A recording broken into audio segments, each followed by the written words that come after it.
Good morning. You are listening to 90.3 WMSC Upper Montclair. It is the morning buzz and it is currently October 24th, 2023.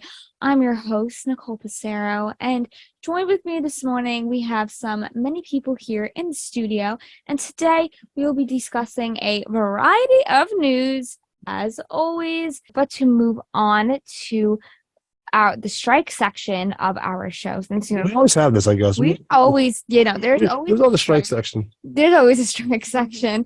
But yeah, strikes are still going on, unfortunately, in our world today, especially going into the auto worker strike.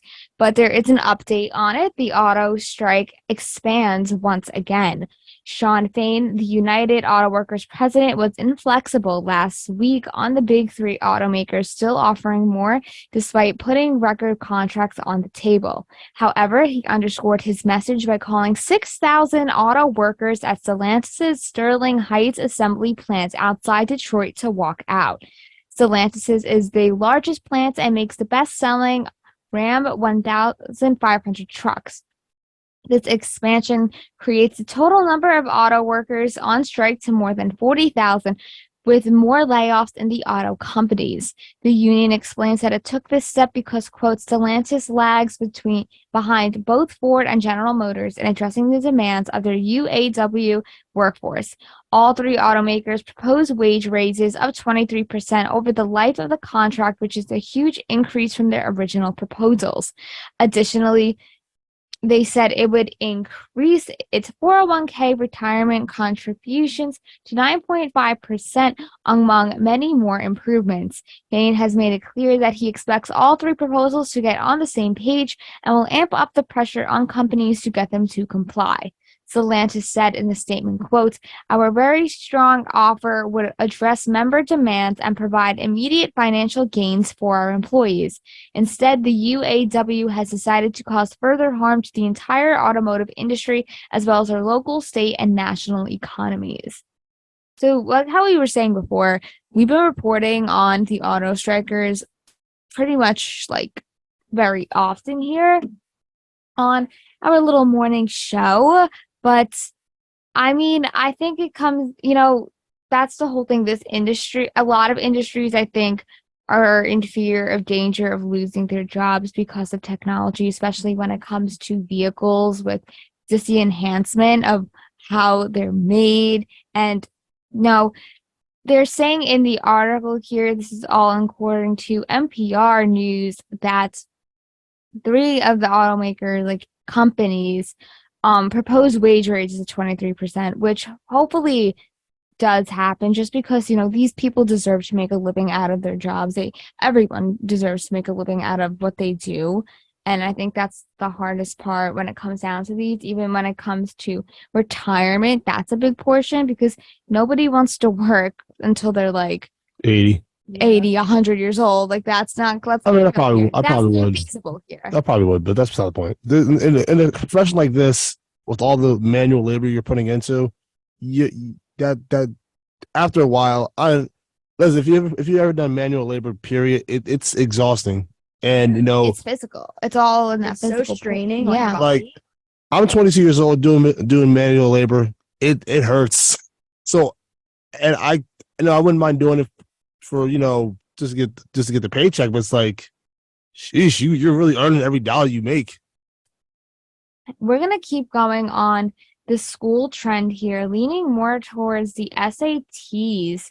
So Cam, can you tell us what is going on with that? Yeah, so the SAT exam, administered as a paper test since its inception in June 23rd, 1926, almost 100 years, by the way, is joining the age of technology as of March 9th, 2024, when it will launch as a digital adaptive test. According to MyCentralJersey.com, students have until October 24th to register for the November 4th SAT and until November 21st to register for the December 2nd SAT. High school students may want to take advantage of these final opportunities before becoming the first group to have to deal with reading, writing, math, and technology all at the same time. Students who take both forms of the test are allowed to choose which scores to use on college applications. Colleges do not know how many times a student has taken the SAT, so students have unlimited do-overs and can also really control which scores they want colleges to view. Going digital is not the only change. The test will be adaptive. There will be 2 sections referred to as modules for reading and writing, and 2 sections of math. The first module will be a medium difficulty. Depending how well a student performs, they'll be giving either a lower or upper module in each of these 2 areas. Of course, there are different scoring charts for those who are given the lower and upper modules. Another major change is that the reading and writing questions currently on 2 separate sections will be merged into both reading and writing modules. On the math module, which will focus heavily on algebra with a few geometry questions and typically 1 or 2 trigonometry questions, students will be allowed to use the calculator on all questions. One aspect of the digital test most students will appreciate is that it's substantially shorter. While the paper SAT has 3 hours of questions, the digital version lasts 2 hours and 14 minutes in duration. And another thing that's humbling is something else. Oh yeah, this lovely thing. I did not realize this is a thing, and now I'm intrigued. So I don't know if you guys ever heard of the song Wrecking Ball. Oh, it's a Of course. popular Who classic. hasn't heard Oh, it? yeah. Who's not like if you had to have heard it? Well, let me just say this. I can sing it for you. No, I won't. Dolly Starts Parton, belting on the morning bus. Dolly Parton and her goddaughter Miley Cyrus partnered up to release a new version of the hit song. The song marks the latest track from Parton's upcoming album, Rockstar, which will be released on November 17th. In the beginning of 2023, during Miley's New Year's Eve party, the duo sung the song together in a melody. Her new album comes a year after Parton was inducted into the Rock and Roll Hall of Fame. Parton's new album features multiple guests, as well as Mick Fleetwood, Sting, and more.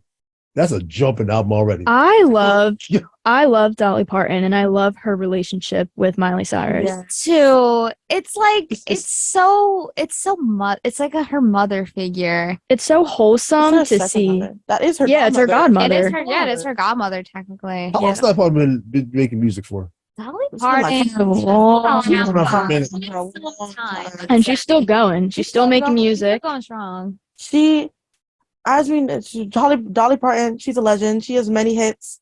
She's worked with so many people, and like some of her songs, like 9 to 5 and Jolene, especially Jolene. Yeah, I've Jolene. seen Yeah. Miley perform Jolene, especially with her younger sister Yes. Miley Cyrus, Mhm. live on air has been it's just so beautiful to see.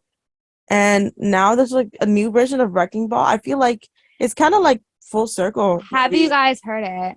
I have haven't heard not. it. So I listened to it last night. I loved it because I feel like Dolly Parton put a new twist on the song because Miley's voice is very pop.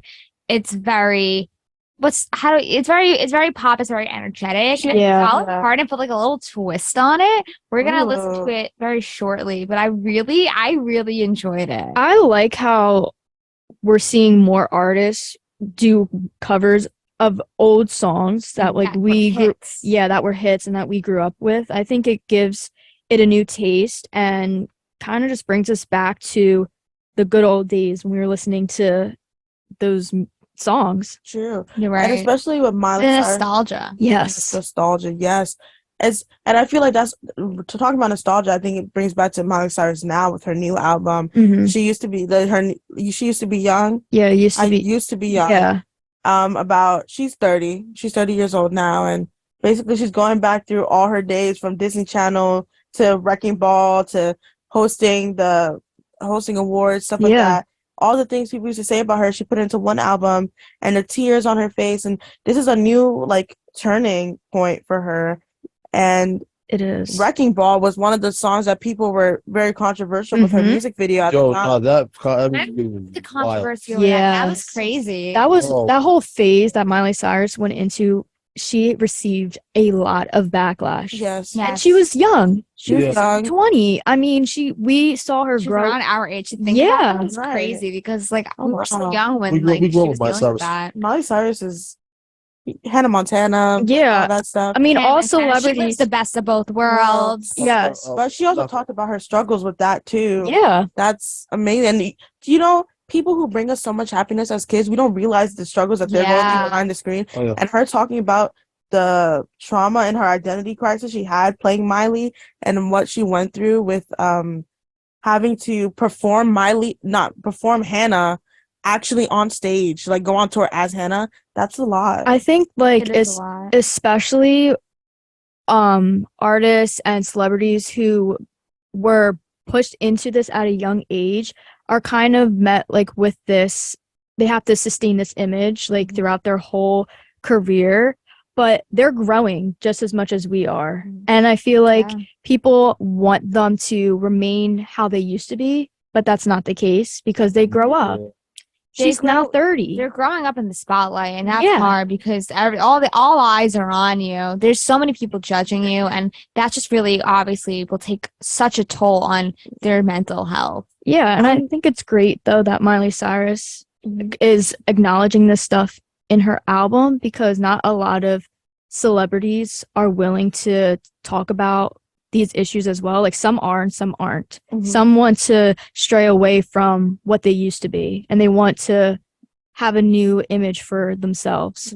And I feel like using her talent and music definitely to recreate her past, but not like recreate it, more like shine a brighter light on it, you know, and Yes. address it. I think that's really beautiful, and that really shows her growth as a person, especially with the issues she's went through with Hemsworth Yes. as well. I think so. I'm really interested in Yeah, hearing that was this. a whole thing too. Yeah, that was So Dolly Parton, and I feel like something with Miley Cyrus and Dolly Parton, we've seen her perform with Dolly Parton on her songs. So seeing Dolly Parton on this record with Miley on her own song, Miley's own song, I think is actually really beautiful. Thank you all for tuning in to the Morning Buzz, and we are going to play Haunt because we're a little haunted now, aren't we? Yeah, I'll say so. yeah. Exactly. Yeah. But thank you for tuning in to the Morning Buzz, and we hope you have a great rest of your day. And tune in to the rest of this week, same time, same place.